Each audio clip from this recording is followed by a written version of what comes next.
Hi ಎಲ್ರಿಗೂ ನನ್ನ ಪ್ರೀತಿಯ ನಮಸ್ಕಾರಗಳು. ಚಂದನ ಸ್ಮೃತಿ ಚಾನಲ್ಗೆ ನಿಮಗೆಲ್ಲರಿಗೂ ಕೂಡ ಸ್ವಾಗತ. ನಿಮ್ಮೆಲ್ಲರ ಪ್ರೀತಿ ಪ್ರೋತ್ಸಾಹ ನನ್ನ ಈ ಒಂದು ಚಾನಲ್ ಮೇಲೆ ಇರಲಿ.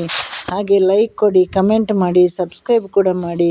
ಹಾಗೆ ನನ್ನ ತಪ್ಪುಗಳಿದ್ದರೆ ಕಮೆಂಟ್ ಮಾಡಿ ತಿಳಿಸ್ಬೋದು. ನನಗೆ ಯಾವುದೇ ಬೇಸರವಿಲ್ಲ. ನೋಡಿ, ಇವರು ನಮ್ಮ ದಕ್ಷಿಣ ಭಾರತದ ಬಹಳ ವಿಶೇಷವಾದ ನಟಿ ಅಲ್ವ. ಎಲ್ಲರೂ ಕೂಡ ಅವತ್ತಿನಿಂದ ಇವತ್ತಿನ ತನಕ ಇಷ್ಟಪಡುವಂತಹ ನಟಿ ಇವರು. ಹಾಗೆ ಇವರು ಅಭಿನಯಿಸಿದ ಒಂದೊಂದು ಚಿತ್ರದ ಒಂದೊಂದು ಪಾತ್ರಗಳು ಕೂಡ ನಮ್ಮ ಪ್ರೇಕ್ಷಕರ ಮನಸ್ಸಲ್ಲಿ ಹಾಗೆ ಶಾಶ್ವತವಾಗಿ ನಿಂತಿರುವ ಪಾತ್ರಗಳು. ಕಣ್ಣಲ್ಲೇ ಅಭಿನಯ. ಇವರು ಮೂಕವಾಗಿ ನಿಂತರೂ ಕೂಡ ಅದೊಂದು ಅಭಿನಯ. ಅಂತಹ ಒಂದು ಅಭಿನಯ ಚತುರ ಅಂತಲೇ ಹೇಳ್ಬೋದು. ಬೊಗಸೆ ಕಂಗಳ ಕೃಷ್ಣವರ್ಣದ ಅದ್ಭುತ ಸುಂದರಿ ಕೂಡ ಹೌದು. ಹಾಗೆ ಇವರ ಧ್ವನಿ ಕೂಡ ಬೆಣ್ಣೆ ಆಗಿರುವಂತಹ ಧ್ವನಿ. ಹಲವಾರು ಸಿನಿಮಾಕ್ಕೆ ಧ್ವನಿ ಕೊಟ್ಟಿದ್ದಾರೆ. ಅಂದರೆ ಎಲ್ಲ ಭಾಷೆಯ ಸಿನಿಮಾ ಕೂಡ ಈ ನಮ್ಮ ನಾಯಕಿಯರಿಗೆ ಧ್ವನಿಯನ್ನು ಕೂಡ ಕೊಟ್ಟಂತಹ ಒಂದು ಅದ್ಭುತ ಕಲಾವಿದೆ ಇವರು. ಹಾಗೆ ಸರಳ ಸಜ್ಜನಿಕೆಯಿಂದ ಕೂಡಿದ ಒಂದು ಸುಂದರವಾದ ನಟಿ ಇವರು. ಇವರು ಅವತ್ತಿನಿಂದ ಒಂದಷ್ಟು ಕಾಲ ಸಿನಿಮಾ ರಂಗಕ್ಕೆ ಪ್ರವೇಶ ಮಾಡಿದ ನಂತರದಿಂದ ಒಂದಷ್ಟು ಕಾಲ ಬಹಳ ಬ್ಯುಸಿಯಾಗಿದ್ದಂತಹ ನಟಿ ಇವರು. ಇವರು ಬರೀ ಅಭಿನಯದಲ್ಲಿ ಮಾತ್ರ ಅಲ್ಲ, ಇವರು ಹಿನ್ನೆಲೆ ಧ್ವನಿ ಕೊಡೋದರಲ್ಲಿ ಬಹಳ ಒಂದು ಪ್ರಸಿದ್ಧವಾದ ನಟಿಯವರು. ಬಹಳಷ್ಟು ಕಲಾವಿದರಿಗೆ ಇವರು ಹಿನ್ನೆಲೆ ಧ್ವನಿಯನ್ನು ಕೊಟ್ಟಿದ್ದಾರೆ. ಇವರ ಧ್ವನಿ ಕೂಡ ಬಹಳ ಸುಂದರವಾಗಿತ್ತು. 1960ರಲ್ಲಿ ಇವರು ಆಂಧ್ರ ಪ್ರದೇಶದ ಗುಂಟೂರು ಜಿಲ್ಲೆಯಲ್ಲಿ ಹುಟ್ಟಿದರು. ಅನಂತರ ಒಂದು ಚಿಕ್ಕ ವಯಸ್ಸಲ್ಲಿ ಇವರಿಗೆ ಒಂದು ರೀತಿಯ ಬಾಲ್ಯ ವಿವಾಹ ಥರ ಆಗಿತ್ತು. ಅದು ಒಂದು 15 ವರ್ಷದ ಒಳಗಿನ ವಿವಾಹ ಆಗಿತ್ತು. ಇವರ ಮನೆಯವರೇ ಮಾಡಿಸಿರೋ ಮದುವೆ. ಅಲ್ಲಿ ಅವರು 1 ವರ್ಷಕ್ಕಿಂತ ಜಾಸ್ತಿ ನಿಲ್ಲಲಿಕ್ಕೆ ಸಾಧ್ಯವಾಗಿಲ್ಲ ಅವರಿಗೆ. ಹಾಗಾಗಿ ಅವರು 1 ವರ್ಷ ನಂತರ ಅಲ್ಲಿಂದ ಬಂದು ನಂತರದಲ್ಲಿ ಇವರಿಗೊಂದು ಸಿನಿಮಾದಲ್ಲಿ ಅವಕಾಶ ಸಿಗುತ್ತೆ. ಹಾಗೆ ಇವರು ಸಿನಿಮಾ ರಂಗಕ್ಕೆ ಪ್ರವೇಶ ಮಾಡಲಿಕ್ಕೆ ಕಾರಣ ಅವರ ಈ ಮೊದಲಿನ ಮದುವೆ. ಅದು ಈ ಥರ ಇವರು 1 ವರ್ಷದಲ್ಲಿ ಕೂಡ ಅಲ್ಲಿ ಸರಿಯಾಗಿ ಬಾಳಲಿಕ್ಕಾಗದೆ ಸೆಪ್ರೇಟ್ ಆಗ್ತಾರೆ. ಯಾಕಂದರೆ ಬಹಳ ಚಿಕ್ಕ ವಯಸ್ಸಾಗಿತ್ತು ಅವತ್ತು. ಇವರ ಮೊದಲ ಚಿತ್ರ ಅಷ್ಟೊಂದು ಗಮನ ಸೆಳೆದಿದ್ದರು. ಇವರ ಇನ್ನು 2ನೇ ಚಿತ್ರ ಇದೆ ಅಲ್ವಾ, ಮರೋ ಚರಿತ್ರ ಚಿತ್ರ. ಅದು ಕಮಲ್ ಹಾಸನ್ ಜೊತೆ ಅಭಿನಯ. ಅವರಿಗೆ ಒಂದು ಭಾಷೆ ಬರದಂತಹ ಒಂದು ನಾಯಕಿಯ ಪಾತ್ರ. ಅದು ಒಂದು ಏನು ಸಾಂಸ್ಕೃತಿಕ ಒಂದು ಪ್ರೇಮ ಕಥೆಯಲ್ಲಿ ಹೆಣೆದ ಪಾತ್ರ ಇವರದಾಗಿತ್ತು. ಹಾಗಾಗಿ ಅವರು ಎಲ್ಲ ಪ್ರೇಕ್ಷಕರ ಮನಸ್ಸಲ್ಲಿ ಕೂಡ ಇವರು ಅಲ್ಲಿ ಶಾಶ್ವತವಾಗಿ ನೆಲೆ ನಿಂತರು. 2ನೇ ಚಿತ್ರದಲ್ಲಿ. ಆ ಚಿತ್ರ ಬಂದು ಹಿಂದಿಯಲ್ಲಿ ಕೂಡ ಬಂದಿದೆ, ಏಕ್ ದುಜೆ ಕೆ ಲಿಯೆ. ತೆಲುಗಲ್ಲಿ, ತಮಿಳಲ್ಲಿ ಮರೋ ಚರಿತ್ರಂ ಅಂತ ಬಂತು. ಅದರ ಮುಖ್ಯ ನಾಯಕ ಕಮಲ್ ಹಾಸನ್ ಆಗಿದ್ದರು. ಆಮೇಲೆ ರತಿ ಅಗ್ನಿಹೋತ್ರಿ. ಹಾಗೆ ಇವರಿಗೆ ಬಹಳಷ್ಟು ಒಳ್ಳೆಯ ಪಾತ್ರ ಸಿಕ್ಕಿದ್ದಕ್ಕೆ ಆ ಒಂದು ಅಭಿನಯ ನೋಡಿ ನಂತರದಲ್ಲಿ ಇವರು ಹೆಚ್ಚಿನ ಸಿನಿಮಾಗಳಲ್ಲಿ ಅಭಿನಯಿಸಿದೆ ನಮ್ಮ ಕೆ ಬಾಲಚಂದ್ರನ್ ನಿರ್ದೇಶನದಲ್ಲಿ. ಅವರ ಸಿನಿಮಾದಲ್ಲಂತೂ ಅಂದಿನ ಸಮಯದಲ್ಲಿ ಒಂದು ಪಾತ್ರ ಹೀಗೆ ಹಾದು ಹೋಗೋ ಪಾತ್ರ ಸಿಕ್ಕಿದ್ರೂ ನಮ್ಮ ಕಲಾವಿದೆ ಅಥವಾ ಕಲಾವಿದರು ಬಹಳಷ್ಟು ಖುಷಿ ಪಡುವಂತಹ ಸಮಯ. ಯಾಕಂದರೆ ಅಷ್ಟೊಂದು ಪ್ರಸಿದ್ಧವಾದ ನಿರ್ದೇಶಕರಲ್ವ. ಅಂಥದ್ರಲ್ಲಿ ಒಂದು ಹಲವಾರು ಚಿತ್ರಗಳನ್ನು ಅವರು ಸರಿತನಿಗೆ ಕೊಟ್ಟು ಸರಿತವರನ್ನು ನಾಯಕಿಯಾಗಿ ಮಾಡಿದ್ದಾರೆ. ಯಾಕಂದರೆ ಇವರ ಅಭಿನಯ ಎಲ್ಲ ಕಣ್ಣಲ್ಲೇ ಅಭಿನಯ ಇತ್ತು. ಹಾಗೆ ಹೇಗೆ ನಿಂತರು, ಯಾವ ಅಭಿನಯ, ಒಂದು ಗಂಭೀರವಾದ ಪಾತ್ರ ಆಗಲಿ, ಒಂದು ಅಳುವಿನ ಪಾತ್ರ ಆಗಲಿ, ನೋವಿನ ಹೆಣ್ಣು ಮಗಳ ಪಾತ್ರ ಆಗಲಿ, ಎಲ್ಲದಕ್ಕೂ ಇವರು ಹೆಚ್ಚಾಗಿ ಅಭಿನಯ ಮಾಡಿರೋದು ನೋವಿನ ಪಾತ್ರದಲ್ಲಿ. ಅದು ಇವರಿಗೆ ಬಹಳಷ್ಟು ಒಂದು ಸೂಟ್ ಆಗ್ತಾಯಿತ್ತು ಆ ಪಾತ್ರ. ಹಾಗೆ ಯಾವುದೇ ಸಿನಿಮಾ ನೋಡಿ, ನಾವು ಕೆಲವು ಸಿನಿಮಾ ಎಲ್ಲ ನಾನು ನೋಡಿದ್ದು ತುಂಬ ಚಿಕ್ಕ ವಯಸ್ಸಲ್ಲಿ ಇವರದ್ದು. ಆದರೆ ಇವತ್ತು ನನಗೆ ಆ ಮುಗಿಲ ಮಲ್ಲಿಗೆ ಅದೆಲ್ಲ ಬಹಳಷ್ಟು ಅವರ ಪಾತ್ರ ನೆನಪಿದೆ. ಅದಲ್ಲದೆ ನನಗೆ ಕಣ್ಣೀರು ಕೂಡ ಬರುತ್ತೆ ಆ ಪಾತ್ರ ನಾವು ನೆನಪಿಸುವಾಗ. ಮರೋ ಚರಿತ್ರೆಯಲ್ಲಿ ಒಂದು ಹಾಡಿತ್ತು, ಭಲೆ ಭಲೆ ಇಂಗಾಡಿ ಸಿಂಗಾರಿನ ಸ್ವಾಮಿಯೋ. ನಾವು ಚಿಕ್ಕದಿರುವಾಗ ಹಾಡು ಫೇಮಸ್ ಆಗಿತ್ತು. ಹಾಗಾಗಿ ಆವಾಗ ನಮಗೆ ಸರಿತಾ ಯಾರು, ಗೀತಾ ಯಾರು ಅಂತ ಗೊತ್ತಿರಲಿಲ್ಲ. ಯಾಕೆಂದರೆ ಸರಿತಾ ಅವರಿಗೆ ಸಿನಿಮಾಕ್ಕೆ ಬರುವ ಮೊದಲು ಅಭಿಲಾಷ ಅಂತ ಹೆಸರಿತ್ತಂತೆ. ನಂತರದಲ್ಲಿ ಸಿನಿಮಾಕ್ಕೆ ಬಂದ ನಂತರ ಇವರ ಹೆಸರನ್ನು ಬದಲಾವಣೆ ಮಾಡಿದ್ದು. ಹಾಗೆ ಇವರು ನಮ್ಮ ಪಾರ್ವತಮ್ಮ ಅವರ ಕಣ್ಣಿಗೆ ಬಿದ್ದು ಡಾಕ್ಟರ್ ರಾಜ್ಕುಮಾರ್ ಅವರ ನಾಯಕಿಯಾದರು. ಅವರಿಗೆ ಯಾವುದೇ ಒಂದು ನಾಯಕರನ್ನು ಅವರಿಗೆ ಕೊಟ್ಟಾಗ ಅದು ಸರಿಯಾದ ಮ್ಯಾಚ್ ಆಗುತ್ತೆ. ಈಗ ನೋಡಿ, ನಮ್ಮ ಡಾಕ್ಟರ್ ರಾಜ್ಕುಮಾರ್, ಕಮಲ್ ಹಾಸನ್ ಮತ್ತು ಶ್ರೀನಾಥ್, ಶ್ರೀಧರ್, ವಿಷ್ಣುವರ್ಧನ್ ಯಾವುದೇ ಕೊಡಲಿ, ಯಾರನ್ನೇ ಕೊಡಲಿ, ಅದು ಆ ಪಾತ್ರಕ್ಕೆ ಆ ನಾಯಕ ಸರಿಯಾಗಿ ಹೊಂದಿಕೆ ಆಗ್ತಾಯಿತ್ತು. ಹಾಗಾಗಿ ಇವರಿಗೆ ಅಂತ ಒಂದು ಸ್ಪೆಷಲ್ ನಾಯಕನನ್ನು ಹುಡುಕಬೇಕಾಗಿರಲಿಲ್ಲ. ಅವತ್ತಿನ ಮಲಯಾಳದಲ್ಲಿ ನಡುಮುಡಿ ವೇಣು, ಆಮೇಲೆ ಮಮ್ಮೂಟಿ, ಮೋಹನ್ ಲಾಲ್, ಹೀಗೆ ಇವರ ಜೊತೆನೂ ಕೂಡ ತೆರೆ ಹಂಚಿದ್ದಾರೆ ಇವರು.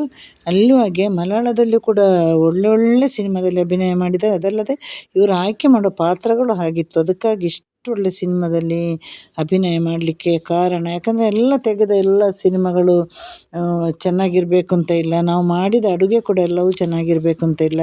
ಕೆಲವು ಚೆನ್ನಾಗಿ ಇರುತ್ತೆ, ಅದು ಪ್ರೇಕ್ಷಕರಿಗೆ ಭಾಳ ಇಷ್ಟ ಆಗುತ್ತೆ. ಆದರೆ ಕೆಲವರು ಕಥೆಗಳನ್ನು ಆಯ್ಕೆ ಮಾಡಿದಾಗ ಅದು ಕೂಡ ಬಹಳ ಅವರ ಜೀವನದಲ್ಲಿ ಸಕ್ಸಸ್ ಅನ್ನೋದನ್ನು ಕಾಣ್ತಾರೆ ಅವರು. ಸಾಮಾನ್ಯವಾಗಿ ಇವರು ಹಿನ್ನೆಲೆ ಧ್ವನಿ ಕೊಟ್ಟಿದ್ದೇ ಒಂದು 200-250 ಚಿತ್ರಕ್ಕೆ ಮೇಲೆ ಇರ್ಬೋದು. ಅದು ಪ್ರಸಿದ್ಧ ಕಲಾವಿದೆಯರಿಗೆ ಅವರು ಧ್ವನಿ ಕೊಟ್ಟಿದ್ದಾರೆ. ಸುಧಾ ಚಂದ್ರನ್, ಭಾನುಪ್ರಿಯ, ನಗ್ಮಾ, ವಿಜಯಶಾಂತಿ, ಟಬು, ಸುಷ್ಮಿತಾ ಸೇನ್, ರಮ್ಯಾ ಕೃಷ್ಣನ್, ಸುಜಾತ, ಸೌಂದರ್ಯ, ಶಾಲಿನಿ, ಶ್ರೀದೇವಿ, ಮಾಧವಿ, ಸಿಮ್ರಾನ್, ರೋಜಾ, ಶ್ವೇತಾ, ಸುಹಾಸಿನಿ, ರಾಧಾ, ರಾಧಿಕಾ, ಆರತಿ ಅಗರ್ವಾಲ್, ಆಮೇಲೆ ಏನು ಹೇಳೋದು, ರಾಶಿ, ಲೈಲಾ, ಊರ್ವಶಿ, ರಂಜಿತಾ, ಹೀರಾ ರಾಜಗೋಪಾಲ್, ದೀಪ್ತಿ ಭಟ್ನಾಗರ್, ವಿದ್ಯಾ ಬಾಲನ್, ವಾಸುಕಿ, ಲಕ್ಷ್ಮಿ, ಮೀನಾ, ಪ್ರಿಯರಾಮನ್, ಸಿಮ್ರಾನ್, ಪ್ರಿಯಾಂಕಾ, ಸಾಕ್ಷಿ ಶಿವಾನಂದ್, ಜ್ಯೋತಿಕಾ, ಹೀಗೆ ಹಲವು ಕಲಾವಿದರಿಗೆ ಬೇರೆ ಬೇರೆ ಭಾಷೆಯಲ್ಲಿ ಧ್ವನಿ ಕೊಟ್ಟಿದ್ದಾರೆ. ಈಗ ಅಲ್ಲಿ ಅವರ ಧ್ವನಿಗೇ ಒಂದಷ್ಟು ಬಾರಿ ಪ್ರಶಸ್ತಿ ಬಂದಿದೆ. ಅದರಲ್ಲೂ ನಂದಿ ಪ್ರಶಸ್ತಿ ಪಡ್ಕೊಂಡಿದ್ದಾರೆ ಇವರ ಒಂದು ಹಿನ್ನೆಲೆ ಧ್ವನಿಗೆ. ಹಾಗೆ ಒಂದು ಮಾಧವಿ ಸಿನಿಮಾದಲ್ಲಿ ಇವರ ಧ್ವನಿ ಕೊಟ್ಟಿದ್ದನ್ನೋದು ಹಾಗೆ ಸಿನಿಮಾದಲ್ಲಿ ಬಂದಿದೆ. ಯಾಕ್ರಿ ಕಣ್ಣೀರು ಅಂತ ಒಂದು ಹಾಲು ಜೇನು ಸಿನಿಮಾದಲ್ಲಿ. ಹಾಗೆ ಒಳ್ಳೊಳ್ಳೆ ಅದ್ಭುತ ನಾಯಕಿಯರಿಗೆ ಇವರು ಧ್ವನಿ ಕೊಟ್ಟಿದ್ದಾರೆ. ಹಾಗೆ ಆ ಧ್ವನಿ ಪಡ್ಕೊಂಡ ನಾಯಕಿಯರಿಗೆಲ್ಲರಿಗೂ ಇವರ ಮೇಲೆ ಒಂದು ಒಳ್ಳೆಯ ಸ್ನೇಹ ಕೂಡ ಇತ್ತು. ಇವರು ಸಿನಿಮಾ ರಂಗದಿಂದ ದೂರ ನಿಂತ ಸಮಯದಲ್ಲಿ ಕೂಡ ಹಲವಾರು ಕಾರ್ಯಕ್ರಮ ಮತ್ತು ಈ ಪ್ರಶಸ್ತಿ ಕಾರ್ಯಕ್ರಮದಲ್ಲೆಲ್ಲ ಇವರು ಭಾಗವಹಿಸ್ತಾಯಿದ್ರು. ಹಾಗಾಗಿ ಕೆಲವು ಸಮಯ ಅವರ ಜೀವನದ ಒಂದು ಭಾಳಷ್ಟು ನೋವಿನ ಸಮಯದಲ್ಲಿ ಚಿತ್ರರಂಗದಿಂದ ಬಹಳ ದೂರ ನಿಂತರು. ಅವರ 2 ಗಂಡು ಮಕ್ಕಳು, ಅವರು ಮಲಯಾಳ ನಟ ಮುಖೇಶ್ ಅವ್ರನ್ನ ಮದುವೆ ಆದ ನಂತರ ಜೀವನದಲ್ಲಿ ಕೆಲವು ಕಷ್ಟಗಳನ್ನು ಕಂಡರು. ಅದರ ಮೊದಲು ಅದನ್ನು ಹೇಳಿಕೊಳ್ಳಿಕ್ಕೆ ಸಾಧ್ಯವಾಗಿರಲಿಲ್ಲ. ಕಾರಣ ತುಂಬ ಪ್ರಖ್ಯಾತ ನಟಿ ಹಾಗೂ ಧ್ವನಿ ಕಲಾವಿದೆ, ದಕ್ಷಿಣ ಭಾರತದಲ್ಲೆಲ್ಲ ಬಹಳ ಚಿರಪರಿಚಿತ ಅದ್ಭುತ ನಟಿ ಅಲ್ವಾ. ಹಾಗಾಗಿ ವೈಯಕ್ತಿಕ ವಿಚಾರಗಳನ್ನು ಹೇಳದೆ ಬಹಳಷ್ಟು ಅವರು ಕಷ್ಟಗಳನ್ನು ಅನುಭವಿಸಿದರು. ಮಾನಸಿಕವಾಗಿ, ದೈಹಿಕವಾಗಿ, ಮಕ್ಕಳಿಗೆ ಮತ್ತು ಅವರ ಒಂದು ಏನು ಗೌರವ ಕಾಪಾಡಲಿಕ್ಕೋಸ್ಕರ ಅದನ್ನು ಹಾಗೆ ಮುಚ್ಚಿಟ್ಟು ಕೊನೆಗೆ ಅವರಿಗೆ ಸಹಿಸಲಿಕ್ಕಾಗಿಲ್ಲ. ಮಕ್ಕಳು ದೊಡ್ಡವರು ಆದಮೇಲೆ ಅದು ಮುಖೇಶಿಗೆ ಮತ್ತೊಂದು ಹೆಣ್ಣಿನ ಜೊತೆ ಸಂಪರ್ಕ ಇರುವಾಗ ಈ ವಿಷಯ ಹಾಗೆ ಬೆಳಕಿಗೆ ಬಂತು. ಈಗ ಅವರು ಹೆಚ್ಚಿನ ಸಮಯ ಎಲ್ಲ ಮಕ್ಕಳ ಜೊತೆ ಕಳೆಯೋದು. ಒಬ್ಬ ಮಗ ಡಾಕ್ಟ್ರಾಗಿದ್ದಾರೆ, ಇನ್ನೊಬ್ಬರು ಅವರು ಬಂದು ಇಂಜಿನಿಯರ್ ಆಗಿ ಕೆಲಸ ಮಾಡ್ತಾಯಿದ್ದಾರೆ. ಇವರಿಬ್ಬರು ಮಕ್ಕಳು ವಿದೇಶದಲ್ಲಿ ಇರುವ ಕಾರಣ ಈಗ ಹೋಗಿ ಬಂದು ಇವರು ಸ್ವಲ್ಪ ದಿನ ವಿದೇಶದಲ್ಲಿ, ಸ್ವಲ್ಪ ದಿನ ಚೆನ್ನೈಯಲ್ಲಿ, ಹೀಗೆ ಇವರ ಬದುಕು ಸಾಗ್ತಾ ಇದೆ. ಇವರು ಕನ್ನಡಕ್ಕೆ ಒಂದೊಂದು ಕೊಟ್ಟ ಸಿನಿಮಾವನ್ನು ನಿಜವಾಗ್ಲೂ ಯಾರು ಮರೀಲಿಕ್ಕಾಗುತ್ತೆ ಹೇಳಿ? ಯಾರು ಕೂಡ ಮರೀಲಿಕ್ಕಾಗಲ್ಲ. ಹಾಗೆ ಡಾಕ್ಟರ್ ರಾಜ್ಕುಮಾರ್ ಜೊತೆನೇ ಇವರು ಬಹಳಷ್ಟು ಸಿನಿಮಾಗಳನ್ನು ಮಾಡಿದ್ದಾರೆ. ಇವರ ಮೊದಲ ಚಿತ್ರ ಮರೋಚರಿತ್ರ ಅಂತ ಕೆಲವರು ಹೇಳ್ತಾರೆ. ಅಲ್ಲ, ಇವರ ಮೊದಲ ಚಿತ್ರ ಬಂದು ಮಂಚಿಕೆ ಸ್ಥಾನಂ ಲೇಡು ಅಂತ ಚಿತ್ರ ಬಂದಿದ್ದು. ಅದಷ್ಟು ಇವರಿಗೆ ಒಂದು ಪ್ರಖ್ಯಾತಿ ಕೊಡಲಿಲ್ಲ. ಮರೋಚರಿತ್ರದಲ್ಲಿ ಇವರು ಬಹಳ ಫೇಮಸ್ ಆಗಿರೋದ್ರಿಂದ ಹಲವಾರು ಜನ ಮರೋಚರಿತ್ರ ಮೊದಲ ಸಿನಿಮಾ ಅಂತ ಹೇಳ್ತಾರೆ. ಆಗ ಬಹಳಷ್ಟು ಚಿಕ್ಕ ಹುಡುಗಿ. ಆ ಸಿನಿಮಾ ಬಂದಿದ್ದು 78, ಇವರು ಹುಟ್ಟಿದ್ದು 60ರಲ್ಲಿ. ಹಾಗೆ ಒಂದು 18 ವರ್ಷ ಇರುವಾಗ ಇವರ ಮೊದಲ ವಿಚ್ಛೇದನ ನಂತರ ಮಾಡಿರುವಂತಹ ಸಿನಿಮಾ. ಯಾಕಂದರೆ ಇವರ ಹತ್ರ ಒಂದು ನಟನೆ, ಆಮೇಲೆ ಹಿನ್ನೆಲೆ ಧ್ವನಿ ಕೊಡುವಂತಹ ಅದ್ಭುತ ಕಲೆ ಇತ್ತು. ಯಾಕಂದರೆ ಎಷ್ಟೋ ಜನ ಹಿನ್ನೆಲೆ ಧ್ವನಿಯನ್ನು ಕೊಟ್ಟರು ಈ ಸರಿತನ ಅವರಂಥ ಒಂದು ಧ್ವನಿಯನ್ನು ನಾನು ಎಲ್ಲೂ ಕೇಳಿರಲಿಲ್ಲ. ಯಾಕಂದರೆ ಮತ್ತೆ ಇವರು ಕಲಾವಿದರಿಗೆ ಸರಿಯಾಗಿ ಇವರು ಧ್ವನಿಯನ್ನು ಮಾಡ್ತಾನೂ ಕೂಡ ಇದ್ದರು. ಧ್ವನಿಯ ಒಂದು ಮಾಡ್ಯುಲೇಷನ್ ಇದೆ ಅಲ್ವ, ಅದು ಆಯಾಯ ನಟಿಗೆ ಸರಿಯಾಗಿ ಮಾಡಿರುವ ಕಾರಣ ಇವರಿಗೆ ಅದು ಸರಿತಾನೇ ಎಲ್ಲ ಮಾಡಿದಂತ ನಮ್ಗೆ ಯಾರಿಗೆ ಗೊತ್ತಾಗಿಲ್ಲ. ಹಾಗೆ 250ಕ್ಕಿಂತ ಮೇಲ್ಪಟ್ಟು ಅವರು ಹಿನ್ನೆಲೆ ಧ್ವನಿ ಕೊಟ್ಟಿದ್ದಾರೆ. ಹಾಗೆ ನಮ್ಮ ಮಾಸ್ಟರ್ ಮಂಜುನಾಥ್ ಸ್ವಾತಿ ಕಿರಣಂ ಅನ್ನುವ ಮಮ್ಮೂಟಿಯ ಜೊತೆ ಅಭಿನಯ ಮಾಡಿದ್ದಾರೆ ಅವರು ತೆಲುಗು ಚಿತ್ರದಲ್ಲಿ. ಆ ಚಿತ್ರಕ್ಕೆ ಯಾವಾಗ ಚಿಕ್ಕ ಮಕ್ಕಳಿಗೆ ಬಂದು ಹೆಣ್ಣಿನ ಧ್ವನಿ ಇರುತ್ತಲ್ವ, ಆ ಧ್ವನಿಗೆ ಆ ಒಂದು ಹೆಣ್ಣು ಮಕ್ಕಳ ಧ್ವನಿ ಸಣ್ಣ ಪ್ರಾಯದ ಒಂದು ಹುಡುಗಿ ಧ್ವನಿಯಾಗಿ ಇವರು ಧ್ವನಿ ಕೊಟ್ಟಿದ್ದಾರೆ ನಮ್ಮ ಮಾಸ್ಟರ್ ಮಂಜುನಾಥನಿಗೆ ಕೂಡ. ಹಾಗೆ ಸೌಂದರ್ಯ ಅವರಿಗೆ ಎಲ್ಲರಿಗೂ ಕೂಡ ಹಲವಾರು ಕಲಾವಿದರಿಗೆ ಇವರು ಧ್ವನಿ ಕೊಟ್ಟಿದ್ದಾರೆ. ನಮ್ಮ ಕನ್ನಡದಲ್ಲಿ ಧ್ವನಿ ಕೊಡಲಿಕ್ಕೆ ಆಗ ಸರ್ವಮಂಗಳ ಇದ್ರೂ ಇವರು ಬೇರೆ ಬೇರೆ ಭಾಷೆಯಲ್ಲಿ ನಮ್ಮ ಸರಿತಾ ಅವರು ಧ್ವನಿ ಕೊಟ್ಟಿದ್ದಾರೆ. ಹಿಂದಿಯಲ್ಲಿ ಅನೇಕ ಜನರಿಗೆ ಶ್ರೀದೇವಿಗೆ ಕೂಡ ಧ್ವನಿ ಕೊಟ್ಟಂತಹ ಒಂದು ಬಹಳ ಅದ್ಭುತ ಕಲಾವಿದೆ ನಮ್ಮ ಸರಿತಾ ಅವರು. ಮರೋ ಚರಿತ್ರೆ ಸಿನಿಮಾದ ನಂತರ ಅವರು ತಿರುಗಿ ನೋಡಿದ್ದೇ ಇಲ್ಲ. ಅವರು ಬಹಳಷ್ಟು ಬ್ಯುಸಿಯಾಗಿದ್ದರು. ನಟನೆ ಮತ್ತು ಹಿನ್ನೆಲೆ ಧ್ವನಿಯಲ್ಲಿ ಕೂಡ ಬಹಳ ಫೇಮಸ್ ಆಗಿರೋ ಕಾರಣ ಅವರು ಒಂದರ ಹಿಂದೆ ಚಿತ್ರ ಮಾಡ್ತಾನೆ ಬಂದರು. ಅವರಿಗೆ ಒಂದು ಕಡೆ ತಮಿಳು, ತೆಲುಗು, ಹಿಂದಿಯಲ್ಲಿ ಜಾಸ್ತಿ ಮಾಡಿಲ್ಲ ಅಂದರು ಕನ್ನಡ. ಹೀಗೆ ಅವರು ಅದರ ಜೊತೆಗೆ ಅವರು ಹಿಂದಿಯಲ್ಲಿ ಧ್ವನಿ ಕೂಡ ಕೊಡಬೇಕಾಗಿತ್ತು. ಅಂತಹ ಒಂದು ಬ್ಯುಸಿ ಸಮಯದಲ್ಲಿ ಇವರು ಕೆಲಸ ಮಾಡ್ತಾಯಿದ್ರು. ಆದರೆ ಮಲಯಾಳ ಸಿನಿಮಾದಲ್ಲಿ ಮಮ್ಮೂಟಿ ಜೊತೆ ಕಾದೋಡು ಕಾದು ಅಂತ ಅದು ಮಾಡ್ತಾಯಿದ್ರು. ಹಾಗೆ ಮುಖೇಶ್ ಜೊತೆ ಮಾಡುವಾಗ ಇವರಿಗಿಬ್ಬರಿಗೆ ನಡುವೆ ಪ್ರೇಮ ಶುರುವಾಯಿತು. ಅಲ್ಲೇ ಇವರ ಜೀವನದಲ್ಲಿ ಬಹಳ ಎಡವಿದ್ದು. ಯಾಕಂದರೆ ಅದೊಂದು ರಾಂಗ್ ಸೆಲೆಕ್ಷನ್ ಆಗಿತ್ತು. ಯಾಕಂದರೆ ಮುಖೇಶ್ ಕೆಟ್ಟವರು ಅಂತ ಹೇಳಲ್ಲ, ಮುಖೇಶಿಗೆ ಎಲ್ಲವೂ ಅಭ್ಯಾಸ ಇತ್ತು. ಯಾಕೆ ಕುಡಿಯೋ ಅಭ್ಯಾಸ, ಆಮೇಲೆ ಅವರಿಗೆ ಬೇರೆ ಚಂದದ ಹೆಣ್ಣು ಮಕ್ಕಳನ್ನು ಕಾಣುವಾಗ ಅಲ್ಲೊಂದು ಅಟ್ರಾಕ್ಷನ್ ಹೀಗೆಲ್ಲ ಇತ್ತು. ಯಾಕಂದರೆ ಸರಿತನಿಗೆ ಅದು ಸಹಿಸಲಿಕ್ಕೂ ಆಗಿಲ್ಲ. ಅದನ್ನು ಪ್ರಶ್ನೆ ಮಾಡ್ತಾ ಇರುವಾಗ ದೈಹಿಕ ತೊಂದರೆಗಳನ್ನು ಕೂಡ ಕೊಡ್ತಾಯಿದ್ರು. ಮಾನಸಿಕವಾಗಿ ಅವರು ಮೊದಲೇ ಕುಗ್ಗಿ ಹೋಗಿದ್ದರು ಮುಖೇಶ್ನ ಮದುವೆ ಆದ ನಂತರ.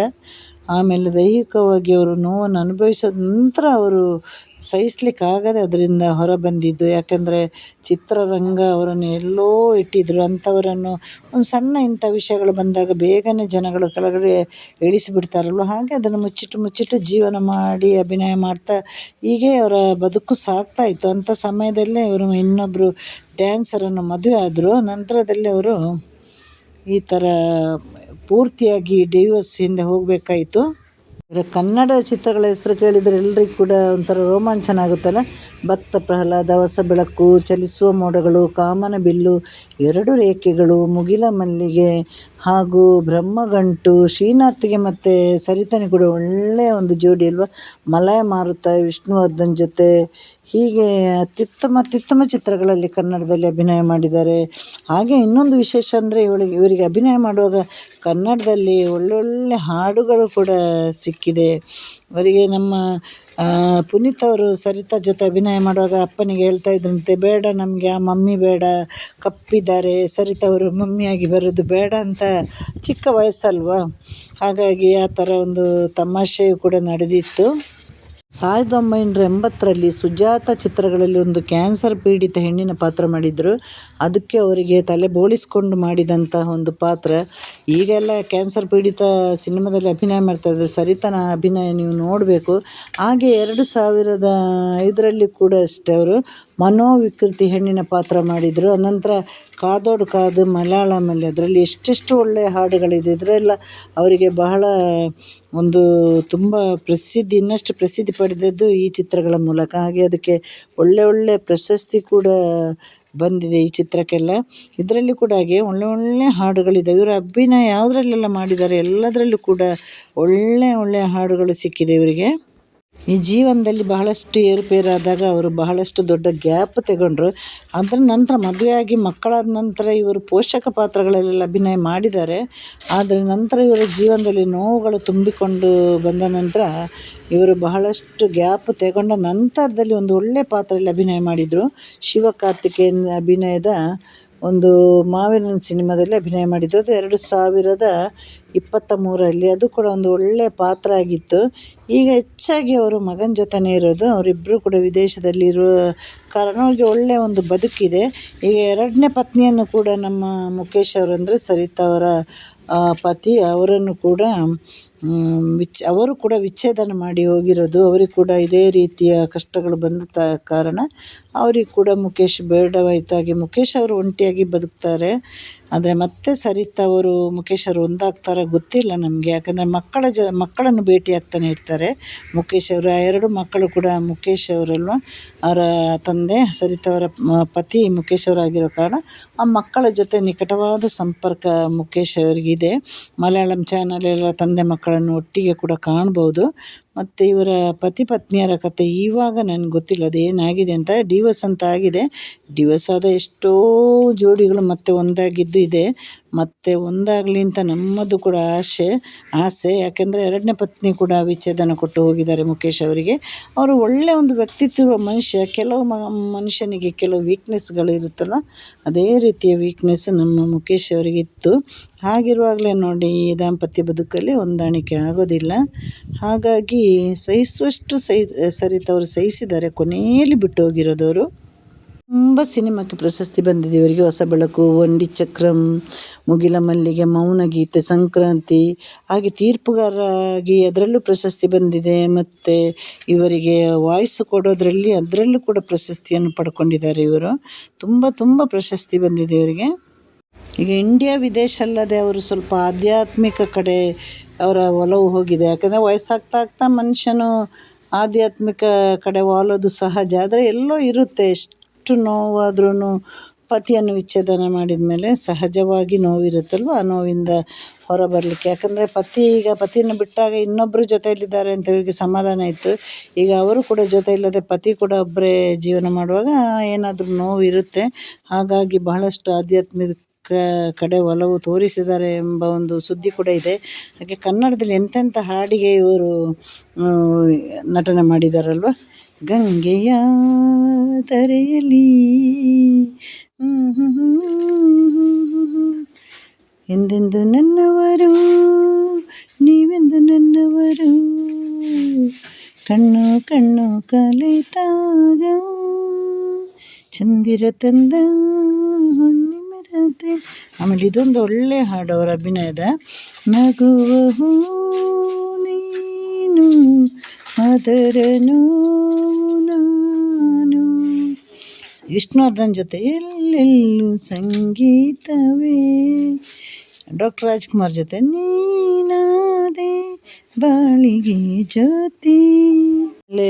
ರವಿ ನೀನು ಆಗಸದಿಂದ ಮರೆಯಾಗಿ ಹೋಗದೆ ನಿಲ್ಲು, ಕಣ್ಣೀರ ತಾರೆ ಇದೇಕೆ. ಇದಾಗಿತ್ತು ಇವತ್ತು ನಮ್ಮ ಸರಿತಾ ಅವರ ಒಂದು ವಿಶೇಷವಾದ ವಿಡಿಯೋ. ನಿಮಗೆಲ್ರಿಗೂ ಇಷ್ಟವಾದರೆ ಲೈಕ್ ಮಾಡಿ, ಕಮೆಂಟ್ ಮಾಡಿ, ಪ್ರೋತ್ಸಾಹ ಮಾಡಿ. ಎಲ್ರಿಗೂ ಟಾಟಾ, ಬಾಯ್, ಸಿ ಯು, ಟೇಕ್ ಕೇರ್.